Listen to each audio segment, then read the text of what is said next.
So, as you know, I record my shows about a week or so earlier. So, it's actually on Monday, February 5th when I record this show. And you will hear it on Monday, February 12th. Good morning, good afternoon, good evening. This is Jan from New York. I love helping people keep more of their hard earned money. We talk about saving money and actually much more than that. And I'll be right back in a minute.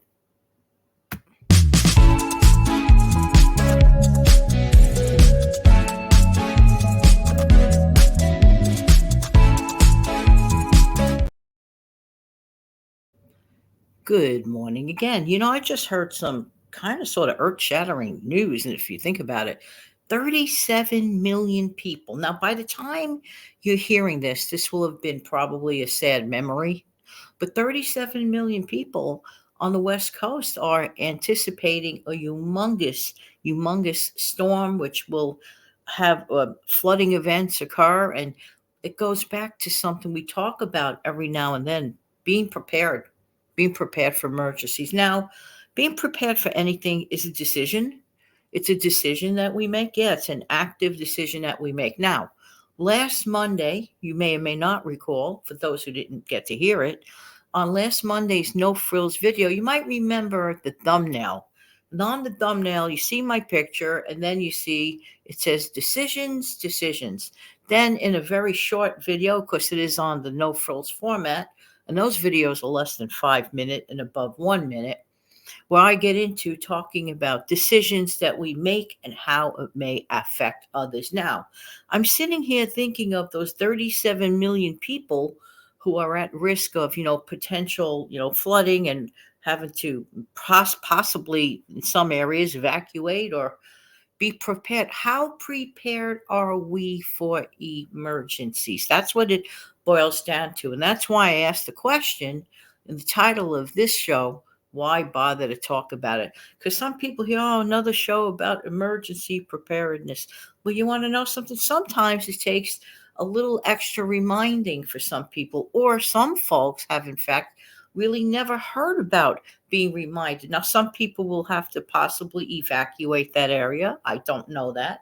I don't live on the West Coast and I don't exactly know how it goes. I mean, I have been through, like, let's say tropical storms, but where I am, it's very rarely that I would be in a flood zone where I personally am. So that would be like nothing for me to concern myself with, but I am concerned about power outages. Now, that's something that can greatly affect those 37 million people. So it is worth, in my honest opinion, it is worth the decision to make a video to remind the folks about emergency preparedness. Now, I use that as the living and breathing example because this is something, that, at the time of this recording, that is anticipated to happen. So, of course, excuse me, because to be ready is a good thing. This is something that I don't understand. And I sort of grapple with. I don't understand why people think it's harder to make the decision to be prepared. And I look at it like this. I rather error on the side of caution, because if something goes wrong, but I anticipated that something might go wrong, then I'm ready. But if something doesn't go wrong and I anticipated, nothing happens. But let's say I don't care less and I don't anticipate anything or get prepared and something definitely goes wrong, a lot of things can happen. So I look at it this way: why not err on the side of caution? Take a look at your stockpiles. Do you have a stockpile? Are you creating one? Did you start one? Are you, really great with it? Wonderful if you are, and wonderful to everyone who's starting and everyone who's trying. But for those that need that extra little reminder, please consider stockpiling. Us, all of us, we don't know. Sometimes things happen. I'll give you an example here in New York. What happened with the case of Superstorm Sandy? Okay, now that thing was so devastating. You probably saw lots of images of what happened in neighboring state of New Jersey. Had the Jersey Shore. They lost all their businesses. I'll never forget the image of it. Looked like a roller coaster just laying in the water on its side. It was crazy. It was just crazy. Now over here, some people think, oh, well, nothing could ever happen. That's a wrong attitude to have. So I'm glad at least that my mom and I we did participate in stocking up for a couple of weeks. I mean, not earth-shattering amounts of food. We would get stuff every day from the grocery store and just, build it up. We were ready, but there were a lot of people who weren't, and they came knocking on the door looking for stuff. We had a power outage that was unexpected. In fact, it was the weirdest thing. Some areas of the city had a power outage, and across the street, they were looking at people whose electricity was on. It was a very unexpected thing. Okay, a fierce wind knocked out one of the transformers in midtown of the city, and it knocked out the power. Okay, so these were things people did not anticipate. Local supermarkets, local grocery stores that depended on trucks and stuff to come in. Couldn't happen that week because a lot of the area bridges and tunnels were closed because things were flooded out.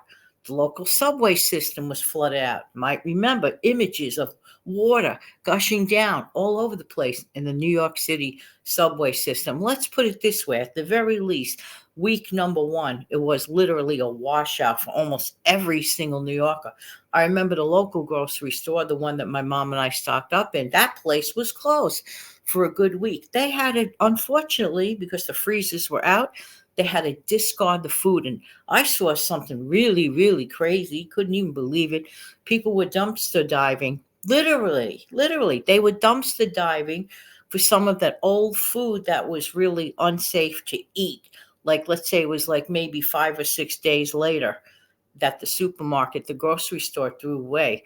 And people were actually climbing on top of the dumpster to retrieve some of that food. Who were those people? The ones who didn't listen, the ones who didn't prepare. And the weird part is that I would say good 2 weeks, a good 2 weeks of warnings came across on the weather channel type places, those type of channels. It's not like, oh, nobody knew that this would happen. I really love it when people say, I didn't know, I wasn't ready. Even if a person never even looks at a TV or a local report, inevitably they'll run to a friend or a family member that may turn around and say things like, wow, we're getting a really bad storm in a couple of days. Are you ready? 9 out of 10 times a person is going to know, unless they're living in mental, you know, oblivion far, far away from the facts. We need to always err on the side of caution. We need to make the right decisions in life. The right decisions can affect not just yourself, but it can affect not only just yourself, but the most important people in your life.